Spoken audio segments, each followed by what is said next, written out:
ဝင်လေထွက်လေမှတ်လဲဘာအတွက်မှတော့သတိရှိဖို့အတွက်ဖောင်းနဲ့ပိန်နဲ့မှတ်လဲဘာအတွက်တော့သတိရှိဖို့အတွက်လမ်းနဲ့ကြွတယ်ချတယ်မှတ်လဲဘာတော့သတိရှိပေါ်လိုက်ပြစ္ဆုတ်ပံတဲ့မာသီဆရာတော်ကတဖောင်းပြီးတဖောင်းတော့ဖောင်းတာတော့မှသူကတဆင်ပြီးတဆင်သူကမြင်လာတာတမာရီအားနဲ့တေးဆိုရတဲ့မှာအတန်းနေအများကြီးလို့စသိတယ်ဖောင်းလိုက်တယ်ဆိုတော့တဖောင်းပေါ့အားတဲ့မှာဖောင်းနေအများကြီးအဲ့လိုစမြင်လာတာတမာရီရှိလိုက်သူကပို့ပြီးတော့ကြဲကြဲမြင်လာတယ်မိုက်ခရိုစကိုပ်နဲ့ကြည့်ရင်အကျယ်ကြီးမြင်သူပဲတမာရီလည်းရှိရောအသေးစိတ်မြင်လာအဲ့လိုသိလာတဲ့အတွက်ပြစ္ဆုတ်ပံနေအသေးစိတ်စမြင်လာကြမ်းမြင်အဖြစ်ဒီသတိဟာအစင်းစင်းပေါ့နော်ပထမတော့ဝင်လေထွက်လေလေးမှိုင်းကိုအဲ့တိုင်းသိနေတော့သတိရရှိတယ်စိတ်မလွင့်တော့ဝရိယကြောင့်တမာရီလည်းပြီးတော့ပြစ္ဆုတ်ပံကိုပို့အသေးစိတ်မြင်လာပြစ္ဆုတ်ပံလေးပိုးမြင်လေအမှန်ကိုတွေ့လေမောဟပယ်လေဒီလိုပဲသွားတာဘာမှမခက်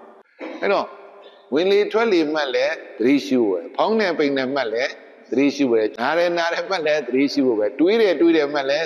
အားလုံးကဒီအတွက်ပဲလုပ်ဒီသတိပဲဘာမှတ်မှဘာအတွက်လဲသတိရှိဖို့ပဲကံလဲကောင်းပါစေဉာဏ်လဲကောင်းပါစေ